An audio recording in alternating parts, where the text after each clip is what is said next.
উপস্থিত হয়েছি কন্যা লগ্নের 12টা ঘরে মঙ্গলের প্রভাব নিয়ে আলোচনা করার জন্য। কন্যা লগ্নে মঙ্গল সর্বাধিক অকারক গ্রহ হয়, কারণ এই লগ্নে মঙ্গল অষ্টম ঘর ও তৃতীয় ঘরের অধিপতি হয়। তাই সর্বথা অকারক গ্রহ হয়, মারক নয়। জন্মকুণ্ডলিতে মারক ভাব অবশ্যই হয়, আর মারক ভাবের ভাবেশকে বা অধিপতিকে মার্কেশ বলা হয়। জন্মকুণ্ডলিতে কোনো গ্রহ মারক হয় না, বরং অষ্টম ভাব বা মৃত্যুর ভাব বা দুরূহস্থানের অধিপতি যে ভাবে গিয়ে বসবে, নিশ্চিত রূপে সেই ভাবের প্রভাবে কমতি আনবে। কিন্তু এর মানে এটা কখনোই এই নয় যে সেই গ্রহ শুধুমাত্র জাতককে ক্ষতিই পৌঁছাবে, বরং সেই গ্রহ যদি কোনো ভালো ভাবে গিয়ে বসে তো নিশ্চিত রূপে জাতককে সেই ভাব সম্বন্ধিত ভালো প্রভাব প্রদান করবে। এই কারণে গ্রহকে কখনো মারক নয়, অকারক বলা হয়।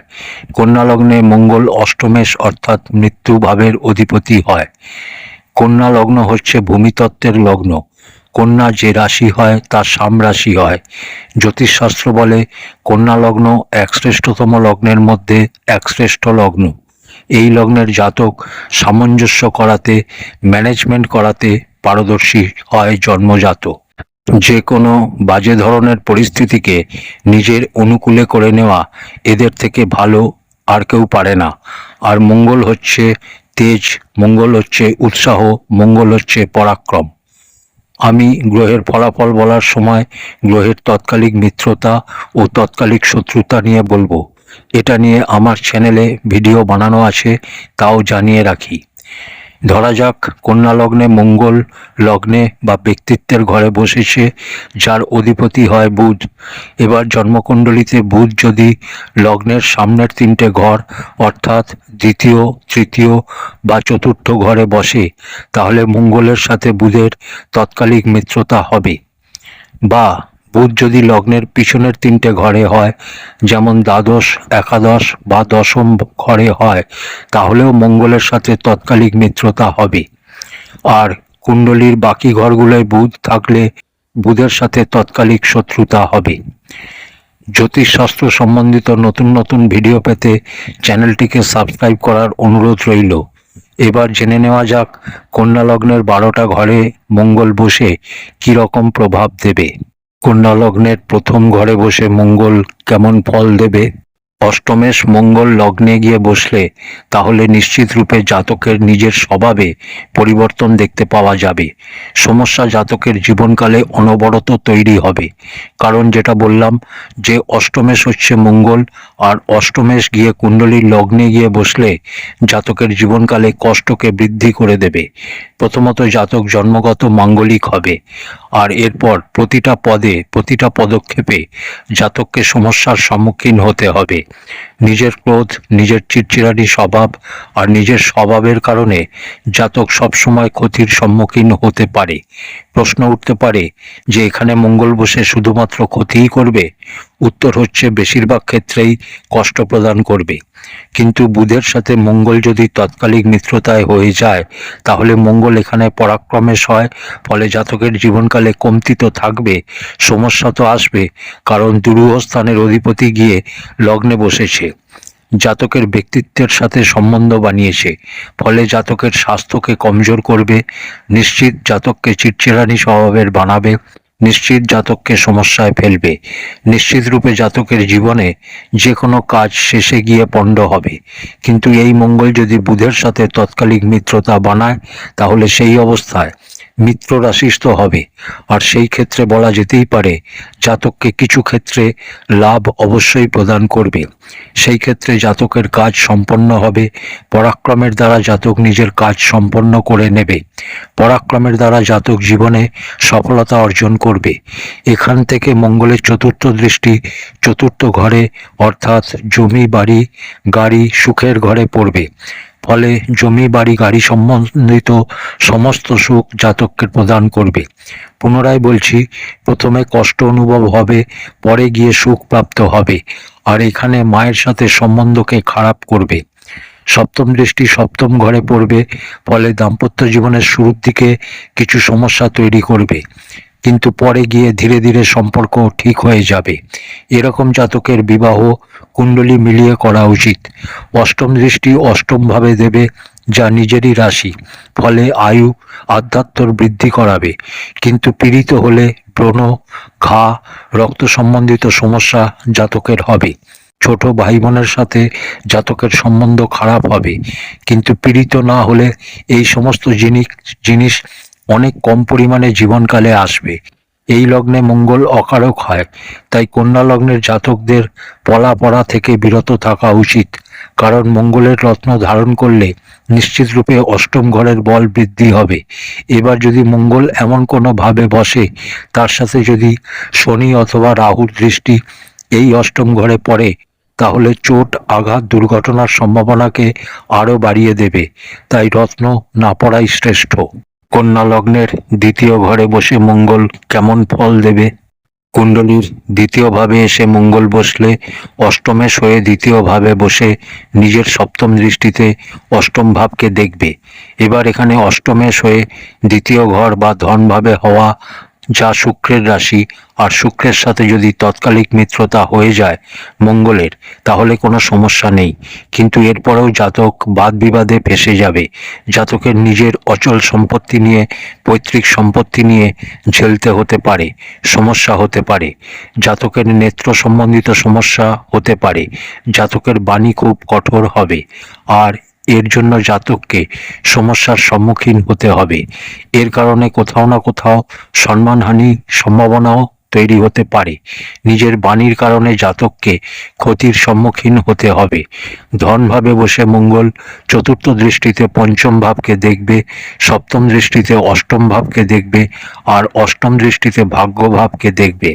শুক্রের সাথে তৎকালিক মিত্রতা হলে তাহলে আপনাকে যে সমস্ত সমস্যা দেবে তা কম পরিমাণে দেবে, অর্থাৎ শুরুতে কষ্ট, পরে গিয়ে ভালো ফল দেবে। এবার এটা ঠিক করবে যে মঙ্গলের কাছে কতটা অংশ বল আছে। মঙ্গল যদি যুবক অবস্থায় হয়, তাহলে শুরুতে কষ্ট হবে, সমস্যা দেবে, আর এই সমস্ত কষ্ট বা সমস্যা এটা আপনার নিজের স্বভাবের জন্য হবে, আপনার ক্রোধের জন্য হবে। কিন্তু পরে গিয়ে আপনার সামঞ্জস্য করার দক্ষতার জন্য সবকিছু ঠিক হয়ে যাবে। মঙ্গল এখানে বসে চতুর্থ দৃষ্টিতে নিজের উচ্চ দৃষ্টিতে পঞ্চম ঘর অর্থাৎ জ্ঞান ও সন্তানের ঘরকে দেখবে, ফলে সন্তান ও জ্ঞানের পূর্ণ সুখ প্রাপ্ত করাবে। কিন্তু মনে রাখতে হবে যে মঙ্গল বিচ্ছেদাত্মক গ্রহ, অতঃপর প্রারম্ভে কষ্ট দেবে, পরে গিয়ে সুখ প্রদান করবে। মঙ্গলের সপ্তম দৃষ্টি অষ্টম ঘরে পড়বে, ফলে আয়ুর বৃদ্ধি ঘটাবে, জমি বাড়ি গাড়ির সুখে বৃদ্ধি ঘটাবে। আর অষ্টম দৃষ্টি ভাগ্যভাবে পড়ার কারণে ধনভাবে বসে ভাগ্যভাবকে দেখছে, ফলে জাতককে ধনবান বানাবে, আর তার সাথে সাথে ভাগ্যবানও বানাবে। কন্যা লগ্নের তৃতীয় ঘরে বসে মঙ্গল কেমন ফল দেবে? মঙ্গল এখানে এসে বসলে নিজের রাশিতে এসে বসবে। এখানে মঙ্গল কারক হয়, যদিও এখানে অষ্টমেশও হয় মঙ্গল, কিন্তু এখানে নিজের রাশিতে এসে বসেছে। আর তৃতীয় ঘর অর্থাৎ পরাক্রমের ঘরে মঙ্গল কারক হয়ে যায়। এই লগ্নে মঙ্গল কারক হয় না, এই লগ্নে মঙ্গল অকারক হয়। কিন্তু কারকভাবে গিয়ে বসার কারণে মঙ্গলের কাছে বল ভালো থাকবে। ফলে এরকম জাতক মঙ্গলের কাছ থেকে জীবনকালে খালি ক্ষতির সম্মুখীনই হবে এরকম নয়। নিজের মূল ত্রিকোণ রাশি থেকে অষ্টমে হওয়ার কারণে জাতকের কিছু সমস্যা হবে, হতে পারে কিছু সমস্যা এলো, কিন্তু এই সমস্ত সমস্যার উপর জাতক বিজয় প্রাপ্ত করবে। তা সে ছোট ভাই বোনের সাথে সম্বন্ধ হোক, নিজের পরাক্রমের দ্বারা, নিজের সামঞ্জস্য করার দক্ষতার দ্বারা সবকিছু ঠিক করে নেবে। এখানে বসে মঙ্গল চতুর্থ দৃষ্টিতে ষষ্ঠ ঘরকে দেখবে। আগেও অনেকবার বলেছি, আবার বলি, যখনই কুণ্ডলিতে মঙ্গলের সম্বন্ধ ষষ্ঠ ঘরের সাথে হবে, তখন ভুল করেও কাউকে অর্থ ধার দেবেন না। অর্থ ধার নিতে পারেন, কিন্তু দেবেন না, কারণ আপনার দেওয়া অর্থ ফেরত আসবে না। মঙ্গলের সপ্তম দৃষ্টি ভাগ্যভাবে ও অষ্টম দৃষ্টি কর্মভাবে পড়বে। মঙ্গল স্বরাশিস্থ হওয়ার কারণে আপনি আপনার পরাক্রমের দ্বারা নিজের ভাগ্যের বৃদ্ধি ঘটাবেন। আর কার্যক্ষেত্রে শুরুর দিকে কিছু সমস্যা হবে, কিন্তু পরে গিয়ে সফলতা প্রাপ্ত করবেন। কন্যা লগ্নের চতুর্থ ঘরে বসে মঙ্গল কেমন ফল দেবে? সুখের ভাবে এসে মঙ্গল বসলে অষ্টমে হয়ে সুখের ঘরে এসে বসবে। অষ্টম ঘরের অধিপতি সুখের ঘরে বসে সেই ভাবের প্রভাবে কমতি আনবে, ঘরে কলহের স্থিতি উৎপন্ন করবে, ঝগড়া হতে থাকবে, সমস্যা হবে। আপনার কারণে আপনার ঘরে কলহ তৈরি হবে, মায়ের সাথে সম্বন্ধ খারাপ করাবে। কিন্তু এখানে মঙ্গল মিত্র রাশিতে বসেছে, এখানে গুরুর রাশিতে হবার কারণে মিত্র রাশি হবে। দুরূহস্থানের অধিপতি চতুর্থ ঘরে বসার কারণে জাতকের বন্ধুবান্ধবরা জাতকের সাথে ছলচাতুরি করবে, ধোঁকা দেবে, জাতককে শুধুমাত্র ব্যবহার করবে, আর এসবের জন্য জাতক সমস্যায় থাকবে। দাম্পত্য জীবনে সমস্যা হতে পারে, জীবনসঙ্গিনীর সাথে মতভেদ হবে। কিন্তু এই মঙ্গলের উপর কুণ্ডলিতে যদি কোথাও থেকে গুরু দৃষ্টি পড়ে যায়, তাহলে মঙ্গলের জন্য যে সমস্যা তৈরি হচ্ছে তাতে কমতি চলে আসবে।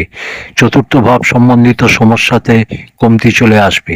এখানে বসে মঙ্গল চতুর্থ দৃষ্টিতে সপ্তম ভাবকে দেখবে, যা দাম্পত্যর ভাব। সপ্তম ভাবে মীন রাশি, যা গুরুর রাশি। ফলে মিত্র রাশিতে বসে মিত্র দৃষ্টি দেবে, ফলে দাম্পত্য জীবনের সমস্যা এলেও তাকে নিবারণ করবে। জাতক মাঙ্গলিক হবে, কুণ্ডলী মিলিয়ে বিবাহ করা শ্রেষ্ঠ হবে। মঙ্গলের সপ্তম দৃষ্টি দশম ঘর বা কর্মস্থানে পড়বে, যা শ্রেষ্ঠ দৃষ্টি। কারণ মঙ্গল দশম ঘরে অতি বিশিষ্ট কারক হয় ও দিকবলি হয়। অতি বিশিষ্ট কারক ও দিকবলি যেখানে হচ্ছে, সেইভাবে দৃষ্টি পড়ার কারণে জাতকের জীবনকালে কার্যক্ষেত্রে সর্বদা শ্রেষ্ঠ লাভ প্রদান করবে। এর সাথে সাথে জাতককে পিতার সম্বন্ধ থেকেও লাভ প্রদান করাবে। রাজ্য থেকে, প্রশাসন থেকে, সরকার থেকে জাতক লাভ প্রাপ্ত করবে। অষ্টম দৃষ্টি লাভ ঘরে পড়বে, কিন্তু এখানে নীচ দৃষ্টি পড়বে, ফলে আয়ের সমস্যা তৈরি হবে। অর্থ হাতে আস্তে আস্তে আটকে যাবে। জাতকের জীবনকালে এক সমান অর্থ কখনোই আসবে না, অর্থাৎ জাতক অর্থকে নিয়ে সমস্যায় থাকবে। কন্যা লগ্নে পঞ্চম ঘরে বসে মঙ্গল কেমন ফল দেবে? অষ্টমে এসে পঞ্চম ঘরে বসলে উচ্চ রাশিতে বসবে। পঞ্চম ঘরে বসে নিজের চতুর্থ দৃষ্টিতে নিজের ঘর অর্থাৎ অষ্টম ঘরকে দেখবে, সপ্তম দৃষ্টিতে লাভ ঘরকে দেখবে, আর অষ্টম দৃষ্টিতে দ্বাদশ ঘর বা ব্যয় ভাবকে দেখবে। এখানে উচ্চ রাশিতে বসে মঙ্গলের প্রভাব অনেকাংশে শ্রেষ্ঠত হবে। কিন্তু যেরকম আগে বললাম যে এই লগ্নের জাতকদের পলা ধারণ করা শ্রেয় নয়। নিশ্চয়ই আপনার আয়ুর বৃদ্ধি ঘটাবে, নিশ্চয়ই আপনার জ্ঞানের বৃদ্ধি ঘটাবে, আধ্যাত্মর বৃদ্ধি ঘটাবে, জাতক আধ্যাত্মিক প্রবৃত্তির হবে। কিন্তু কিছু সমস্যাও আছে, কারণ অষ্টমেশ হয়ে পঞ্চম ঘরে বসেছে, ফলে জাতকের সঙ্গে জাতকের সন্তানের সম্বন্ধ ঠিক হতে দেবে না। প্রথমে সন্তান হওয়াতে সমস্যা, সন্তান হওয়ার পর সন্তানের সাথে সমস্যা, আর শ্রেষ্ঠ শিক্ষা অর্জন করার পরেও এরকম জাতক যদি চাকরির প্রয়াস করে, তাহলে চাকরিতেও সমস্যা আসবে। অর্থাৎ কার্যক্ষেত্রে, জীবিকা অর্জনের ক্ষেত্রে কষ্টের স্থিতি উৎপন্ন করবে। এখানে মঙ্গল উচ্চ হয়ে বসেছে, 28 অংশ অবধি উচ্চের হবে। শুরুর দিকে যদি কষ্ট দেয়ও, পরে গিয়ে অবশ্যই লাভ দেবে, আয়ের রাস্তা বানাবে। কিন্তু একটা ব্যাপারে নিশ্চিত হয়ে যান যে এক সমান আয় কখনোই দেবে না। সবসময় আয়ে আপ ডাউন স্থিতি আপনাকে দেখতে হবে, আর আপনি ব্যয় নিয়ে সমস্যায় থাকবেন। কারণ ব্যয় ঘরে দৃষ্টি হওয়ার কারণে কখনো কখনো বিনা মতলবে ব্যয়, মেডিসিন বা ওষুধে, কোর্ট কাছারিতে খরচ হতে পারে। তাই ভাবনা চিন্তা করে ব্যয় করতে হবে। কন্যা লগ্নের ষষ্ঠ ঘরে মঙ্গল বসে কেমন ফল দেবে? এখানে মঙ্গল বসলে শত্রু রাশিস্থ হয়ে বসবে। যদিও এখানে বসে মঙ্গল রেজাল্ট শ্রেষ্ঠ দেয়, এখানে মঙ্গল কারক হয়। এখানে মঙ্গল বসলে জাতক যেন ভুল করেও কাউকে ঋণ না দেয়, কারণ মঙ্গলের সম্বন্ধ ষষ্ঠ স্থানের সাথে হচ্ছে। জাতক শত্রুহন্তা হবে, জাতক শত্রুর উপর বিজয় প্রাপ্ত করবে। এখানে মঙ্গল শনির ঘরে বসেছে, তাই শনির সাথে যদি মঙ্গলের তৎকালিক মিত্রতা হয়ে যায়, তাহলে জাতককে অনেকাংশে কষ্ট কম দেবে। অন্যথায় চোট আঘাতের সম্ভাবনা, রক্ত সম্বন্ধিত সমস্যা, কিছু ক্ষেত্রে রক্তজনিত সমস্যার জন্য চর্মজাতীয় রোগও হয়ে থাকে। অর্থাৎ কিছু না কিছু সমস্যা দিতেই থাকবে। এখানে বসা মঙ্গল ব্যয় করিয়ে জাতককে সমস্যায় ফেলে দেয়। এখানে বসা মঙ্গলের চতুর্থ দৃষ্টি ভাগ্যভাবে পড়ে, আর শনির সাথে যদি তৎকালিক মিত্রতায় হয় তাহলে অনেকাংশে আপনার ভাগ্যকে বৃদ্ধি করাবে। কিন্তু পুনরায় বলবো, ষষ্ঠ স্থানে বসে কারকভাবে বসেও সেই রেজাল্ট করতে পারে না। তার একটা অন্যতম কারণ হচ্ছে যে এই লগ্নে মঙ্গল কোথাও না কোথাও কমজোর হয়, তাই এর প্রভাব খুব বেশি পাওয়া যায় না। মঙ্গলের সপ্তম দৃষ্টি ব্যয় ঘরে ও অষ্টম দৃষ্টি লগ্নে বা ব্যক্তিত্বে পড়বে, ফলে জাতকের মধ্যে আলস্য, কমজোর, চিড়চিড়ানি ভাব ও জেদি বানাবে, ক্রোধী বানাবে। ব্যয় ঘরে দৃষ্টির ফলে অনাবশ্যক খরচ হতে থাকবে, আর এই কারণে এরকম জাতকের জন্য বলা হয় যে সম্ভব হলে ব্যাংক থেকে ঋণ নিন, নিজেকে সেই স্থিতিতে নিয়ে যান যেখানে ব্যাংক আপনাকে ঋণ দেবে। ঋণ নিয়ে ঋণ শোধ করতে থাকলে জাতকের জন্য ভালো হবে, কারণ আপনার পয়সা কোথাও না কোথাও তো যাবেই। আপনার পয়সা ঋণ শোধ করাতে গেলে আপনার জন্য ভালো, অন্যথায় আপনার পয়সা যদি কোর্ট কাছারিতে যায়, থানা পুলিশে যায়, মেডিসিন বা ওষুধে যায় বা বেকার জিনিসে যায়, তাহলে আপনি বরবাদ হয়ে যাবেন। কন্যা লগ্নের সপ্তম ভাবে বসে মঙ্গল কেমন ফল দেবে? অষ্টমে গিয়ে সপ্তম ভাবে বসলে দাম্পত্য জীবনে সমস্যা তৈরি করবে, কিন্তু মিত্র রাশিস্থ হয়ে বসেছে, আর এখানে বসা মঙ্গলের উপর যদি কোথাও থেকে গুরু দৃষ্টি পড়ে যায় তাহলে কোনো সমস্যা নেই। কিন্তু এখানে বসা মঙ্গলের উপর যদি রাহু অথবা শনির দৃষ্টি পড়ে যায় তাহলে দাম্পত্য জীবনকে খারাপ করে দেবে। জাতক মাঙ্গলিক তো হবে এবং দুটো বিবাহের স্থিতি উৎপন্ন হয়ে যাবে। বিবাহ ভেঙে যাওয়ার অবস্থা জীবনকালে দেখা যেতে পারে। এখানে বসা মঙ্গল ব্যবসায়িক ক্ষেত্রে লাভ দেবে, সফলতা দেবে, এতে কোনো সংশয় নেই। অষ্টমে হয়ে সপ্তমে বসেছে, ফলে ধোঁকা হবার সম্ভাবনা থাকবে। কখনো কখনো আপনি ঠকে যাবেন। এরকম জাতকের জুয়া সম্বন্ধিত কোনো ব্যবসা করা উচিত নয়। এখানে বসা মঙ্গলের চতুর্থ দৃষ্টি পড়বে কর্মস্থানে, যেখানে মঙ্গল দিকবলী হয়। কর্মস্থানে দৃষ্টির ফলে কার্যক্ষেত্র থেকে লাভ জীবনকালে জাতককে প্রাপ্ত করাবে, ব্যবসায় লাভ করাবে। এরকম জাতক ব্যবসা করে শ্রেষ্ঠ লাভ অর্জন করতে পারে। মঙ্গলের সপ্তম দৃষ্টি লগ্নে পড়বে, ফলে আপনার মধ্যে একটা তাড়াহুড়ো করার স্বভাব এনে দেবে, ধৈর্যবিহীন বানাবে আপনাকে, চিড়চিড়ানি স্বভাব ও ক্রোধী বানাবে। আপনি আপনার রাগের কারণেই কখনো কখনো নিজের ক্ষতি করে ফেলবেন, তাই ক্রোধ করা থেকে নিজেকে বিরত রাখুন, এটা আপনার জন্য খুবই জরুরি। আপনার মধ্যে সামঞ্জস্য করার ক্ষমতা আছে, তাই ক্রোধ করা থেকে বাঁচুন, আর জীবন সঙ্গিনীর কথা শুনুন, আপনার জন্য লাভপ্রদ হবে। অষ্টম দৃষ্টি ধনভাবে পড়বে, জীবন সঙ্গিনীর কথা শুনে চললে জীবনকালে ধন সঞ্চয় করতে পারবেন, অর্থ বাঁচাতে পারবেন। এখানে মঙ্গল কিছু স্বাস্থ্য সম্বন্ধিত সমস্যা দিয়ে থাকে, কখনো কখনো জীবন সঙ্গিনীর স্বাস্থ্যেও সমস্যা তৈরি করে, অপারেশন ইত্যাদিতে অর্থ খরচ হতে পারে। কিন্তু এরপরেও এখানে বসা মঙ্গল ধনভাবে দৃষ্টি দিয়ে ধন ইত্যাদিতে অচল সম্পত্তি প্রদানে সহযোগী হবে। কন্যা লগ্নের অষ্টম ভাবে বসে মঙ্গল কেমন ফল দেবে? এখানে মঙ্গল বসলে স্বগৃহী হবে। দুরূহ স্থানের অধিপতি দুরূহ স্থানে স্বগৃহী হলে নিশ্চিত রূপে দুরূহ স্থানের দোষকে সমাপ্ত করে বলি হয়ে যাবে, আর যাকে আমরা বিপরীত রাজযোগ নামে জানি। আর বিপরীত রাজযোগ তৈরি হলে নিশ্চিত রূপে লাভ তো দেবে। কিন্তু এর আগেও আমি অনেকবার বলেছি যে বিপরীত রাজযোগ প্রাপ্ত করা অত সহজ হয় না। বিপরীতের অর্থ হচ্ছে যে পরিস্থিতি পুরোপুরি বিপরীত হয়ে গেলে জাতক নিজের কর্মের দ্বারা যে ঘুরে দাঁড়ায় আর যেন তেন প্রকারে নিজের পরিস্থিতিকে অনুকূলে করার চেষ্টা করে। বিপরীত রাজযোগের ফায়দা পেতে গেলে লগ্নেশকে অবশ্যই বলি হতে হয়, না হলে বিপরীত রাজযোগের লাভ পুরোপুরি প্রাপ্ত করা যায় না। এখানে বসা মঙ্গল চতুর্থ দৃষ্টিতে আয়ভাবকে দেখবে, যা মঙ্গলের নিজ দৃষ্টি হবে। আর যেরকম আগে বললাম যে এটা বিপরীত রাজযোগ, প্রবল বিপরীত রাজযোগ হবে এটা। আর এই মঙ্গল যদি আপনাকে কষ্টে ফেলে দেয়, সমস্যায় ফেলে দেয়, তাহলে জাতক নিশ্চিত রূপে যেন তেন প্রকারে যে কোনো প্রকারের কর্ম করে অর্থ কামাবার চেষ্টা করবে। আর আয়েস চন্দ্রমা যদি কুণ্ডলিতে এমন কোনো ভাবে গিয়ে বসে, নিচ রাশি ইত্যাদিতে গিয়ে বসে, পীড়িত হয়ে যায়, তাহলে নিশ্চিত জাতক বাজে কোনো কার্য করবে অর্থ ইনকামের জন্য। এখানে বসা মঙ্গলের সপ্তম দৃষ্টি ধনভাবে পড়বে, আর অষ্টম দৃষ্টি পরাক্রম ঘরে পড়বে। পরাক্রম ঘরে দৃষ্টি হওয়ার কারণে এখানে মঙ্গলের এটা নিজেরই রাশি হবে এবং জাতককে পরাক্রমী বানাবে। কারণ নিজের রাশিতে বসে বলবান তো হচ্ছেই, ফলে পরাক্রমী বানাবে, উৎসাহ দেবে, জেদি বানাবে, ক্রোধী বানাবে। আর এই জেদ, এই রাগ, এই উৎসাহের ফলে জাতক নিজের জীবনকালে ধন ইনকামের জন্য বাধ্য করবে, আর জাতক নিজের জীবনকালে খুব ধন অর্জন করবে। মঙ্গল সপ্তম দৃষ্টিতে ধনভাবকে দেখছে, ফলে ধনের কমতি জীবনকালে আসতে দেবে না। জাতক নিজের পরিশ্রম প্রয়াসের দ্বারা খুব ধন অর্জন করবে। কন্যা লগ্নের নবম ঘরে বসে মঙ্গল কেমন ফল দেবে? এখানে এসে মঙ্গল বসলে ভাগ্যভাবে বসবে, আর এখান থেকে সপ্তম দৃষ্টিতে তৃতীয় ঘর বা পরাক্রমের ঘরকে দেখবে।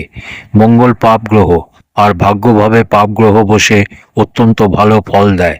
এখানে বসে চতুর্থ দৃষ্টিতে দ্বাদশ ঘর বা ব্যয় ভাবকে দেখবে, ফলে ব্যয় করাবে। এখানে দ্বাদশ ঘর সূর্যের রাশি, ফলে জাতক যদি ধর্মকর্মতে ব্যয় করে তো খুব ভালো। অন্যথায় পুলিশ, সরকার, রাজ্য ইত্যাদিতে কাজ করবে কনস্ট্রাকশনের, আর তাতে পয়সা ফাঁসবে। এরকম কাজে পয়সা বিনা মতলবে ফেসে যাবে। কিন্তু এখানে বসা মঙ্গল পরাক্রম ঘরে দৃষ্টি দিয়ে জাতককে পরাক্রমী বানিয়ে দেবে, আর জাতক পরাক্রমের দ্বারাই শ্রেষ্ঠ লাভ অর্জন করবে। অষ্টম দৃষ্টি চতুর্থ ঘর বা সুখের ঘরে দেবে, ফলে জমি বাড়ি গাড়ির সম্পূর্ণ সুখ জাতক নিজের জীবনকালে প্রাপ্ত করবে। কন্যা লগ্নের দশম ঘরে বসে মঙ্গল কেমন ফল দেবে? দশম ঘরে এসে মঙ্গল বসলে এখানে মঙ্গল দিকবলি হয়, অতি বিশিষ্ট কারক হয়। দশম ঘর এখানে বুধের রাশি, আর বুধের সাথে মঙ্গলের তৎকালিক মিত্রতা হয়ে গেলে সেই অবস্থায় সর্বদা শ্রেষ্ঠ হবে। এই লগ্নে মঙ্গল অকারক হওয়া সত্ত্বেও বুধের সাথে যদি তৎকালিক মিত্রতা হয়ে যায়, তাহলে এই মঙ্গল আপনাকে সবকিছু প্রদান করবে। আমি এটা তো বলবো না যে আপনার কুণ্ডলিতে মঙ্গল সেক্ষেত্রে মুক্ত গ্রহ হবে, কিন্তু আমি এটা অবশ্যই বলবো যে আপনার কুণ্ডলিতে অনেকগুলো শ্রেষ্ঠ লাভ এই মঙ্গল প্রদান করবে। এই মঙ্গলের কারণে সরকার থেকে, রাজ্য থেকে, প্রশাসন থেকে, পিতার থেকে, প্রত্যেকটা ক্ষেত্র থেকে লাভ প্রাপ্ত করবেন। এখানে বসা মঙ্গলের চতুর্থ দৃষ্টি লগ্নে পড়বে, তাই আপনাকে খেয়াল রাখতে হবে, কারণ মঙ্গল আপনার ব্যক্তিত্বে প্রভাব ফেলবে, অন্তর আসবে। জাতকের মধ্যে জেদি স্বভাব, জাতকের মধ্যে রাগের প্রভাব বাড়বে, কিন্তু জাতক উৎসাহী হবে, জাতক কর্মঠ হবে, আর নিজের কর্মের কারণেই, নিজের চেষ্টার কারণেই সফলতা অর্জন করবে। এখানে বসা মঙ্গলের সপ্তম দৃষ্টি চতুর্থ ঘর বা সুখের ঘরে পড়বে, ফলে জমি বাড়ি গাড়ির সুখ আপনাকে প্রদান করবে। মায়ের সাথে সম্বন্ধকে খারাপ করবে, মায়ের স্বাস্থ্যকে কমজোর করবে, আর মায়ের কারণেই পিতার সাথে সম্বন্ধ খারাপ হতে পারে। কিন্তু জাতকের মধ্যে রাগ বা ক্রোধ যদি কম হয়ে যায়, জাতক যদি নিজের ক্রোধের উপর নিয়ন্ত্রণ করে নেয়, তাহলে মাতা ও পিতা দুজনের সাথেই সম্বন্ধ ঠিক রেখে নিজের পরিবারকে ঠিক রাখবে। মঙ্গলের অষ্টম দৃষ্টি উচ্চ দৃষ্টি পঞ্চম ঘর বা সন্তানের ঘরে পড়বে, যা সর্বদা শ্রেষ্ঠ। এর ফলে জাতক সন্তান ও জ্ঞান দুটো থেকেই সুখ প্রাপ্ত করবে। কন্যা লগ্নের একাদশ ঘরে বসে মঙ্গল কেমন ফল দেবে? এখানে এসে মঙ্গল বসলে নিচ রাশিতে বসবে। এখানে বসে চতুর্থ দৃষ্টিতে দ্বিতীয় ঘর বা ধন ভাবকে দেখবে, সপ্তম দৃষ্টিতে পঞ্চম ঘর বা সন্তানের ঘরকে দেখবে, আর অষ্টম দৃষ্টিতে ষষ্ঠ ঘর বা রোগ ঋণ শত্রুর ঘরকে দেখবে। নিচ রাশিতে বসেছে, ফলে ধন আগমনের ক্ষেত্রে, লাভের ক্ষেত্রে আপনি সমস্যায় থাকবেন, অর্থাৎ এই ক্ষেত্রে জাতকের সমস্যা থাকবে। কিন্তু জাতক নিজের জ্ঞানের দ্বারা যেন তেন প্রকারে অনেক রকম ক্ষেত্র থেকে অর্থ উপার্জন করবে। এটা বলা ঠিক হবে না যে জাতকের কাছে অর্থ আসবে না, কিন্তু অর্থ এক সমান হয়তো আসবে না। কখনো কখনো জাতককে অর্থের জন্য সমস্যায় পড়তে হতে পারে। যদি আপনি কাউকে ঋণ দিয়ে দেন বা অন্য কাউকে ঋণ দেওয়াতে গ্যারেন্টার হন, তাহলে অবধারিত সমস্যায় পড়বেন। আর এদের জীবনে প্রায় এই একরকম ঘটনা ঘটে। তার একটা অন্যতম কারণ হচ্ছে যে এরা সামঞ্জস্য করাতে খুব দক্ষ হয়। কারুর গ্যারেন্টার আপনি হলে তার ঋণের অর্থ আপনাকে পরিশোধ করতে হবে, এটা নিশ্চিত।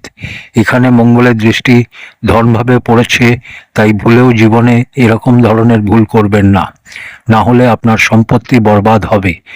ঋণের ঘরে দৃষ্টি পড়ার কারণে, ঋণের কারণেই এরকম জাতক যদি ভুল সিদ্ধান্ত নিয়ে ঋণ নিয়ে নেয় আর ঋণের অর্থকে সঠিক দিশায় না বিনিয়োগ করতে পারে, তো সেক্ষেত্রে ধন বরবাদ হবে এবং নিজের অচল সম্পত্তি নষ্ট করবে। এখানে বসে মঙ্গল আয়ে কমতি তো আনবে। মঙ্গল এখানে চন্দ্রমার ঘরে বসেছে, তাই দেখে নিন চন্দ্রমা যদি কেন্দ্রের কোনো ঘরে বসে বা চন্দ্রমা যদি পঞ্চম ঘরে বসে, তাহলে চন্দ্রমার দৃষ্টি মঙ্গলের উপর পড়বে, আর সেই ক্ষেত্রে মঙ্গলের নীচত্ব ভঙ্গ মানা হবে। নীচ ভঙ্গ হলে সেই অবস্থায় অনেকাংশে কমতি চলে আসবে, সেক্ষেত্রে আয়ের স্থিতি বানাবে। কিন্তু তখনও বলবো ঋণ থেকে সাবধান। মঙ্গলের সপ্তম দৃষ্টি সন্তান ও জ্ঞানের ঘরে পড়বে, সন্তান ইত্যাদি সুখে কমতি আনবে। কিন্তু যদি মঙ্গলের নীচত্ব ভঙ্গ হয়ে যায়, তাহলে কমতিগুলো অনেকাংশে কম হয়ে যাবে। কন্যা লগ্নের দ্বাদশ ঘরে বসে মঙ্গল কেমন ফল দেবে? এখানে মঙ্গল বসলে সূর্যের রাশিতে বসবে, অতি মিত্র হয়ে বসেছে, যা আপনার জন্য শ্রেষ্ঠ। দুরূহ স্থানের অধিপতি দুরূহ স্থানে এসে বসেছে, ফলে বিপরীত রাজযোগ নির্মাণ করবে, কিন্তু সংঘর্ষ করাবে, আর সংঘর্ষের পরেই আপনাকে শ্রেষ্ঠ লাভ প্রদান করবে। এখানে বসা মঙ্গলের চতুর্থ দৃষ্টি পরাক্রম ঘরে, সপ্তম দৃষ্টি ষষ্ঠ ঘরে ও অষ্টম দৃষ্টি সপ্তম ঘরে পড়বে, ফলে দাম্পত্য জীবনে কষ্ট আর ঋণ থেকে আপনাকে বাঁচতে হবে। ঋণ কাউকে দেবেন না ও ঋণের ক্ষেত্রে কারোর সাথে গ্যারেন্টার হিসেবে থাকবেন না, কিন্তু ঋণ আপনি নিতে অবশ্যই পারেন। ঋণ নেওয়াতে কোনো সমস্যা নেই, ঋণ নিয়ে আপনি লাভবান হতে পারেন। কোর্ট কাছারির চক্কর থেকে নিজেকে সরিয়ে রাখুন, যদিও এরকম জাতক একটু বিবাদী প্রকৃতির হয় আর কারণে অকারণে লড়াই ঝগড়া ও কোর্ট কাছারিতে নিজেকে জড়িয়ে ফেলে, আর এসবের সাথে নিজেকে যুক্ত করে এমন পরিস্থিতি তৈরি করে ফেলে যে ভবিষ্যতে গিয়ে নিজেকেই পস্তাতে হয়। তাই এই ব্যাপারে আপনাকে সাবধান হতে হবে, কোর্ট কাছারি থেকে নিজেকে সরিয়ে রাখতে হবে। সবসময় এটা মনে রেখে চলতে হবে যে ঝামেলা জারি হোক না কেন, সেখানে নিজেকে যুক্ত করা যাবে না। আধ্যাত্মিক হন, ধার্মিক হন, কারণ এখানে বসা মঙ্গল কিছু ক্ষেত্রে আপনাকে রোগীও বানাবে, সমস্যা দেবে। দুরূহ স্থানের অধিপতি দ্বাদশ ঘরে এসে বসেছে, ওষুধপত্রে খরচা করাবে, ঝামেলায় জড়িয়ে আপনার পয়সা খরচা হতে পারে। আপনাকে সিদ্ধান্ত নিতে হবে যে খরচা আপনি কিসে করবেন। যদি ভালো কাজে অর্থ খরচা করেন, ভালো কাজ কি? ভালো কাজ হচ্ছে ধর্মকর্মে খরচা করুন, সমাজের কোনো ভালো কাজে খরচা করুন, নিজের ও নিজের পরিবারের ভোগে খরচা করুন, অন্যথায় আপনার অর্থ বেকার জিনিসে খরচা হবে। তাই অর্থকে বাঁচাবার চেষ্টা করুন। পুনরায় বলবো, এই লগ্নে মঙ্গলের রত্ন ধারণ করা উচিত নয়। মঙ্গল ভূমিপুত্র, তাই ভূমির আরাধনা করতে পারেন আর হনুমানজির আরাধনা করতে পারেন, লাভ পাবেন। প্রিয় দর্শক বন্ধুরা, এই ছিল কন্যা লগ্নের 12টা ঘরে মঙ্গলের প্রভাব নিয়ে আলোচনা। আজ এই অবধি, পরের ভিডিওতে আবার কথা হবে। ধন্যবাদ।